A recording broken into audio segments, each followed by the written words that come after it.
આપણે જોઈ શકીએ કે વલસાડ નગરપાલિકા ખાતેથી યુથ કોંગ્રેસની ટીમને પોલીસ લઈ જઈ રહી છે. ફક્ત મંદિરના નામે વોટ માંગતા આવડે છે. જ્યારે મંદિરમાં પાણી જાય છે ત્યારે એ લોકોને કઈ ફરક નથી પડતો અને જે વ્યક્તિ વિરોધ કરવા જાય છે તેને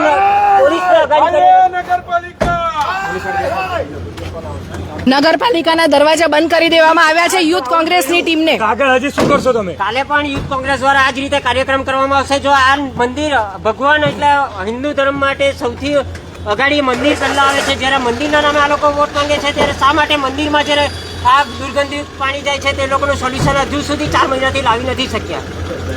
હજી પણ જો આનું સોલ્યુશન નહીં આવે તો મીત આગળ શું કરવામાં આવશે? રોજ સવારે વલસાડ યુથ કોંગ્રેસના એક બે કાર્યકર્તા આ જ વસ્તુ કરશે. જી, તો આપણે જોઈ શકીએ છીએ કે જે રીતે અહીંયા વલસાડ. નીરવભાઈ, શું કેવું છે તમારું? એમ જોવા જાય તો વિરોધ તો કરવા જ દેવો જોઈએ, કારણ કે જ્યારે પણ વિરોધ થાય ત્યારે પોલીસને આગળ કરવામાં આવે છે અને દરેક જગ્યાએ એમ જોવા જઈએ તો આ વિરોધ આપણે જોઈ શકીએ નીરવભાઈ કે જે અત્યાર સુધી ગેટ બંધ હતા, હવે ગેટ ખુલી ગયા છે. પોલીસની જીપમાં બેસીને યુથ કોંગ્રેસની ટીમને લઈ જવામાં આવી છે. શું કહેશો આગળ? આ જે પાણી હતું એમ જોવા જાય તો અધિકારીઓ ડિઝર્વ કરે છે એમના ટેબલ પર અને એમની ઓફિસમાં, કારણ કે એ જ વસ્તુ જનતા એવરીડે ત્યાંથી પરેશાન થાય છે. છેલ્લા 3 થી 4 મહિનાથી ત્યાં જનતા પરેશાન થાય છે, તો અધિકારીઓ પણ એ પાણી ડિઝર્વ કરે છે ત્યાં. સેનેટરી ચેરમેન હિતેશભાઈ ભંડારી પણ અત્યારે આપણી સાથે છે. હિતેશભાઈ, શું કહેવું છે આ સમગ્ર મુદ્દે? નગરપાલિકાની ટીમ એક બાજુ છેલ્લા 3 મહિનાથી કામ કરી રહી હતી.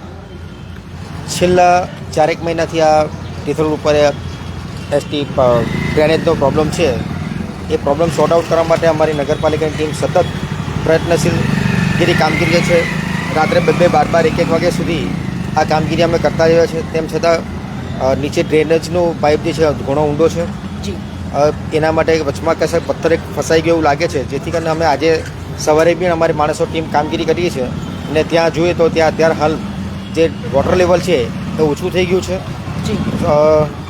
ને એ તમે સ્પષ્ટપણે જોઈ શકો છો. ત્યાં હિતેશભાઈ, જે પાલિકાની ટીમ ત્યાં કામ કરી રહી હતી, કર્મચારીઓ સાથે વાત કરી, એમણે જણાવ્યું કે આ થોડુંક ટેમ્પરરી સોલ્યુશન છે. પાણી તો હજી પણ ઉભરાશે, પણ થોડુંક ઓછું ઉભરાશે ને એમના કહેવા મુજબ આરએનબી પાસેથી કંઈક પરમિશન લઈને આગળનું કામ થશે. તો આ બાબતે આપને કોઈ જાણ ખરી? આરએનબી પાસે અમે પરવાનગી માગી છે, કારણ કે ચેમ્બર ટુ ચેમ્બર અમારે એમાંથી લાઈન નવી નાખવી જોઈએ તો આરએનબીની પરવાનગી વગર રોડ ખોડાશે નહીં. આરએનબી પરવાનગી આપશે, અમે તાત્કાલિક યુદ્ધના ધોરણે એ કામગીરી સંપૂર્ણ પૂર્ણ કરાવશે. જી, તો આ હતા હિતેશભાઈ ભંડારી, સેનેટરી ચેરમેન, અને એમણે કીધું કે આરએનબી પાસેથી પરમિશન લઈને ટૂંક સમયે જ યુદ્ધના ધોરણે આ કામગીરી કરવામાં આવશે. અને હિતેશભાઈએ કીધું, અને હિતેશભાઈ પોતે પણ ત્યાં જ્યારે કામગીરી થતી હોય છે રાતના 1:30-2 વાગ્યા સુધી હોય છે, પણ અત્યારે જે પરિસ્થિતિ હતી, જે રીતના યુથ કોંગ્રેસની ટીમ અહીંયા આવી હતી, ચીફ ઓફિસરને મળવા માંગતી હતી, પરંતુ અહીંયા ગેટ બંધ કરી દેવામાં આવ્યો. હિતેશભાઈ, એક પ્રશ્ન કે શું વિરોધ કરવો કોઈ ગુનો છે? શું કેવું છે? વિરોધ કરવો ગુનો નથી, પણ વિરોધ જેન્યુન હોય તો તમે વિરોધ કરી શકો. જ્યાં સતત કામગીરી ચાલુ જ હતી તેમ છતાં ખોટા બહાના કાઢીને જો આ વિરોધ કરવો હોય, એ વિરોધ એક કાયદેસરનો વિરોધ નથી. તમે જુઓ જ છો ત્યાં તમે તો ઘણી વાર ત્યાંથી પસાર બી થાવ છો કે રાત્રે 2-2 વાગ્યા સુધી નગરપાલિકા કામગીરી કરી જ રહી છે. જી, તો આ હિતેશભાઈ ભંડારીને ટૂંક સમયમાં જ કીધું કે આ કામગીરી થઈ જશે યુદ્ધના ધોરણે. આરએનબી પાસેથી જ્યારે પરમિશન મળી જશે ત્યારે યુદ્ધના ધોરણે કામગીરી થઈ જશે. તો વલસાડ નગરપાલિકાની જે આ સમસ્યા લોકોને અત્યારે લોકો ત્રસ્ત થઈ ચૂક્યા છે, આપણે જોવું રહ્યું કે ક્યારે વહેલામાં વહેલી તકે આ સમસ્યા દૂર થાય અને ડ્રેનેજના ઉભરાતા પાણીમાંથી વલસાડની જનતાને રાહત મળે. દિશા દેસાઈ, દિશા ન્યૂઝ, વલસાડ.